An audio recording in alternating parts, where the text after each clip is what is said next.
Hey guys, and welcome back to the only series out there that combines the lore of Magic the Gathering with the physical cards you can win. I'm Simon, and this is Friday Night Lore. Guys, this week's story is just, well, I can't say much without giving it away, but honestly, it's one of the best I've ever read. I'll link the official article in the description below, and I urge all of you to give it a read. This week's story doesn't fall flat, and rightfully so, being that it's the closing chapter of the Eldritch Moon arc. When I first found out that this was the last article, I was kinda disappointed, but really it pulled everything nicely together and gave us what I consider a satisfactory ending. I have other issues about the lore and how it's spaced out, but that's a discussion for another video. Before I start, I do want to say that I'll be splitting FNL into two separate videos. This story was a particularly long one spanning across two different viewpoints, so what I'll do is make a video for today from the viewpoint of Jace Beleren and another tomorrow on that of Liliana Vess, finally combining the stories together in tomorrow's video as well. You guys know I don't like to break these up if I can avoid it, but since I'm making you wait for the whole thing, I'll be giving away something extra special for tomorrow's video. So don't freak out that there isn't a giveaway tied to this particular video. FNL will conclude its Eldritch Moon storyline tomorrow with something that'll make everyone happy, I'm sure. So yeah, sorry, kinda went on a little out of the way discussion there. Let's get right back on track as we discuss Innistrad's promised end. When we last left the Eldritch Moon story, the Gatewatch had just appeared on Innistrad to face its greatest threat, the last Eldrazi titan, Emrakul. Emrakul has twisted everything on the plane, warping monsters and cultists alike in its insane image. Luckily, the Gatewatch, which is made up by the planeswalkers Gideon, Nissa, Chandra, and Jace, have a great deal of experience dealing with these otherworldly Eater of Worlds. They just saved Zendikar from Ulamog and Kozilek, the two brothers of Emrakul, although the sheer size of Emrakul alone stands to make this a more difficult fight. When the Gatewatch arrives, they jump right into action with a plan similar to the one they used to defeat the other Eldrazi Titans. But Innistrad is a cruel plane. The nature of this world, combined with the cryptolith set up by the vengeful Nahiri, work against our heroes' interests. Just as they were about to be overrun by Emrakul's minions, they were saved by an unlikely ally. The living undead. The necromantic planeswalker Liliana Vess had arrived with her legion of zombies, which attacked the twisted beast of Emrakul and protected the Gatewatch. Although many in the group didn't like the idea of working with this dark individual, it was clearly their only option. This is where we begin to see the events unfold through Jace Beleren's perspective. He and the Gatewatch huddle together as another friendly face enters the fray. It's the Moon Sage Tamio, a planeswalker from Kamigawa, who had helped Jace on Innistrad before. Although she was resigned to take a more observational role in Innistrad's fate, Jace convinced her to aid their campaign against Emrakul. The two mind mages discussed their plan for the endgame through telepathy. It's quicker than simply exchanging words, and they needed to save as much time as possible. As they thought strategy, Emrakul, the defining object on the horizon of Thraben, began to shift. Its thousands of tentacles and appendages opened free, and a chaotic orb of force formed just underneath it. It grew and grew, similar to that of a twisted dream Jace had when he visited the mind of a cultist here on Innistrad. The bubble of insanity grew larger until finally erupting into waves of psychotic energy which pulsed through the entire city. As the blackness hit each of the planeswalkers, they were beset by nausea and confusion. They crumpled to the ground and blacked out. When Jace finally came to, he awoke inside what appeared to be his sanctum back on the plane of Ravnica, his home and sanctuary, a large tower of great importance to him. Everything appeared to be the same, as impossible as it was. He still had piles of books and notes thrown about the place. So much unfinished work for the living guildpact of Ravnica. Work he'd get to eventually, but now he had to figure out what was going on. Through the windows, he could see the sky flashing bright with lightning, a purple haze lining the clouds themselves. He heard the crackle of insanity. That's right, Emrakul was attacking their minds. The roof of his sanctum broke free from its foundation, being ripped into the troubled sky that was now only the Eldrazi Titan. While there seemed to be little in the form of an escape route, there was something not quite 100% as he remembered. A staircase, right at the center of his cherished room. This obviously wasn't really his sanctum, and thus Jace had no idea if he could trust the descent. What if it were a trick Emrakul was playing on his mind? He didn't want to take the chance, but with Emrakul above barreling down, he had no other options. As he stepped down, the ground he covered became obscured with a purple smoke. Apparently the stairs only went down. He stepped into a long corridor, lined with a stone wall on one side. As he passed by the stone, they began to shimmer and glisten before becoming completely translucent. A scene unfolded right in front of him, but it wasn't about Jace. His friend, Gideon Jorah, was at its center. Gideon stood in the middle of the other Gatewatch members. Jace even saw himself there. Gideon stood with a worried, almost fearful expression on his face, something Jace had rarely ever seen. He looked past Gideon, himself, and the others to see what frightened Gideon so much, and it chilled Jace to the core.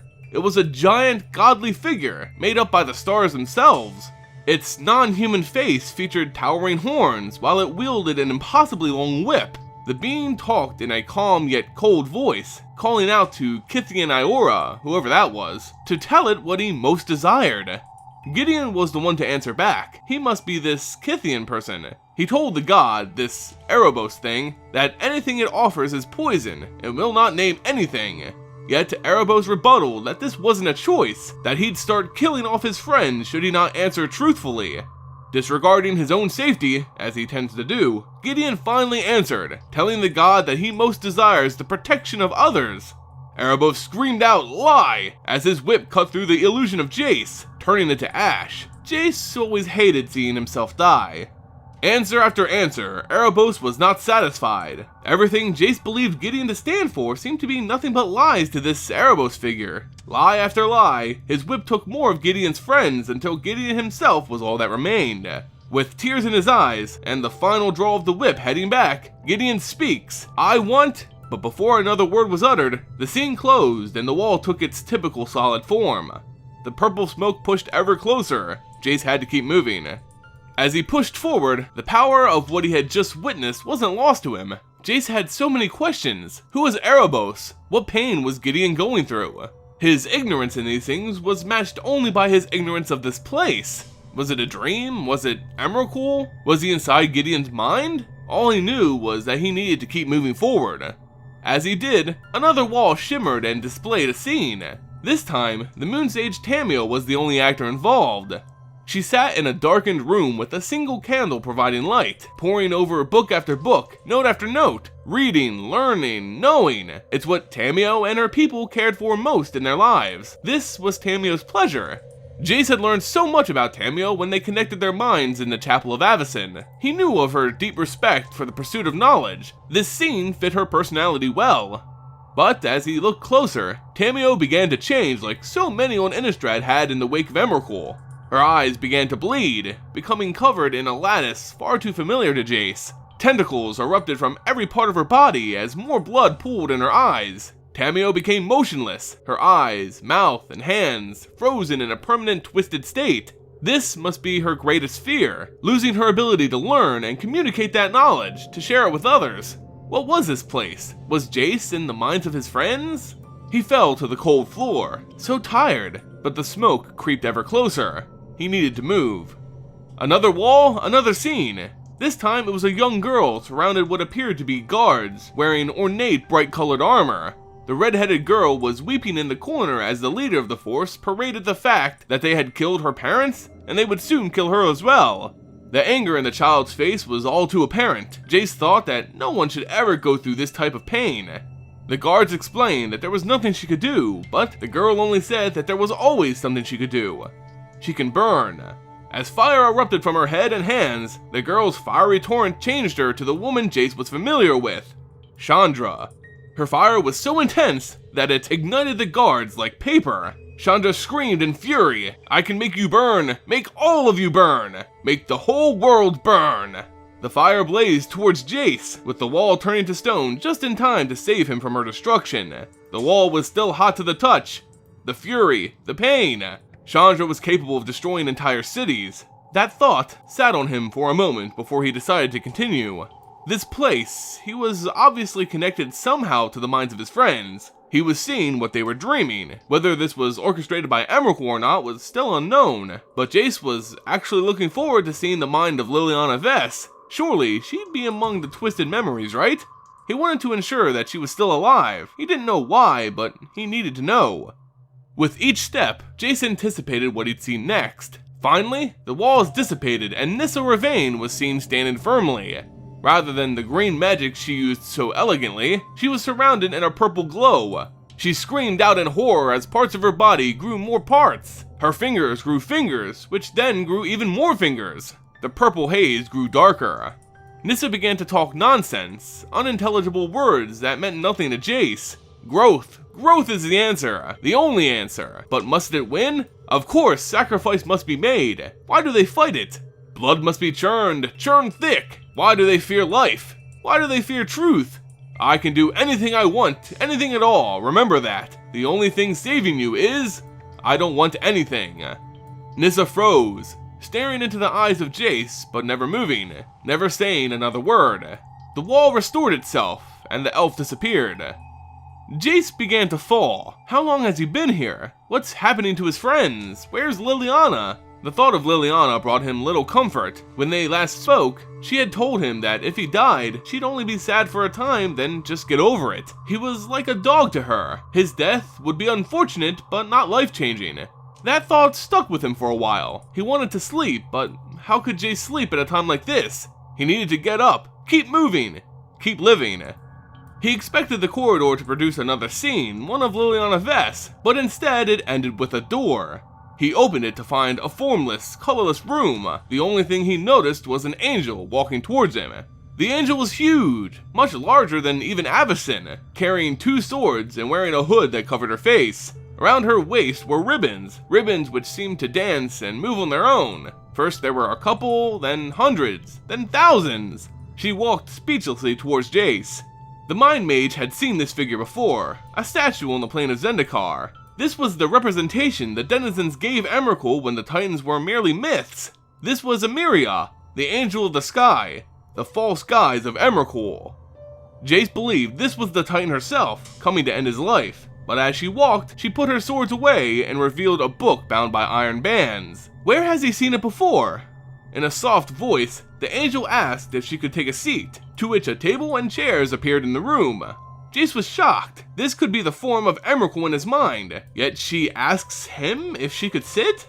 The angel stated that this was his home and that she was merely a visitor, so may I? Jace agreed to the strange request. He sat on the other end as the angel took out the iron book, again asking Jace if she could work as they talked. She was very busy. This was something Jace was very familiar with. Back on Ravnica, law mages would regularly work and talk at the same time. Again, he agreed and she began writing in the book.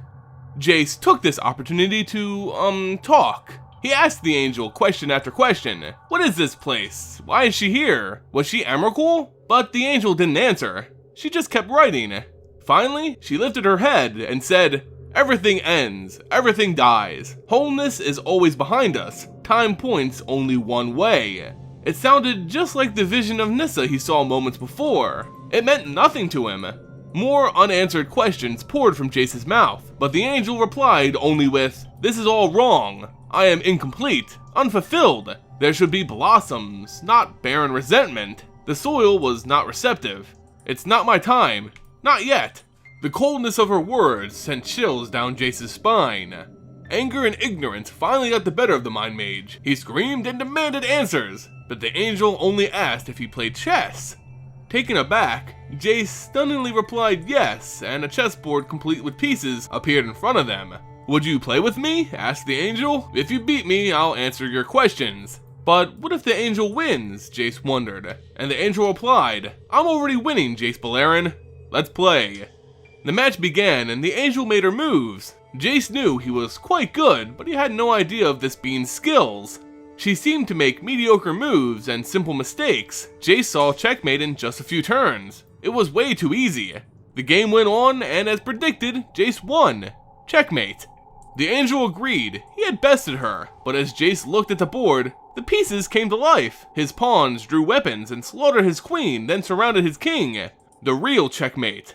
Jace accused the angel of cheating. She was using his own pieces against him. The angel simply stated that, "They are all my pieces, Jace Beleren. They always were. I just no longer want to play." With that, the room exploded and Emrakul was again crashing down on him. He heard his own voice, beckoning him to keep moving, to keep finding answers, as he barely escaped through another door further down the tower. Through the door, he entered into a small dark room. The only noticeable thing was a reflection of himself at the other end. This reflection was in fact a copy of himself, a mirrored image. The illusion said that it was about time that he made it to himself, but he didn't know if it was him or not. Very confusing. Jace had to answer a riddle. This copy had the answers Jace needed, but he first needed to ensure it was actually himself he was giving the answers to. The riddle was an easy one, at least by Jace's standards. No bigger than a pebble, but my clothing covers the entire world. What am I? It was a joke. Eyes. The answer is clearly eyes. Jace mocked at his reflection for coming up with such an easy riddle. How could he claim to be him if he made such an easily solvable problem? The reflection wasn't looking for the answer, but rather the mocking that came after it. This was certainly Jace, himself, and thus, he was permitted to know the truth. Jace already knew the answers to most things. He was in his mind, and the minds of his friends were here as well. Emrakul sent them here when it exploded that force of energy towards them. What Jace didn't know is that he set up failsafes prior to that event. The copy told Jace that as soon as they went to Innistrad, they put a measure in place should anyone ever overpower their natural telepathic barriers. This reflective spell kicked in when Emrakul bombarded them, shielding them within his own mind. That's where they were now. Jace asked what they should do, but the reflection told him he already knows. Talk to Tamio. She was in the middle of telling us something important before all this happened. Hurry now, everyone's in pretty bad shape out there. Oh, and there's one other problem. Jace squinted as the copy and himself again formed as one. The words became thought. Liliana's about to die. Jace's spell dissolved and reality again formed in front of him. And that's how we end part 1 of this special conclusion of Eldritch Moon. Make sure you come back tomorrow as we finish the story up with Liliana's perspective outside of Jace's protective barrier. Only she knows the true horror going on as Jace scrambled for answers. Like I said at the beginning of the video, the FNL giveaway will be featured at the end of tomorrow's video, but don't worry, it'll be worth the wait. As for now, if you enjoyed the video, please consider throwing it a like, subbing to the channel, and sharing it with a friend. It goes a long way in supporting the channel. As always guys, thanks so much for watching, and I'll see you next time.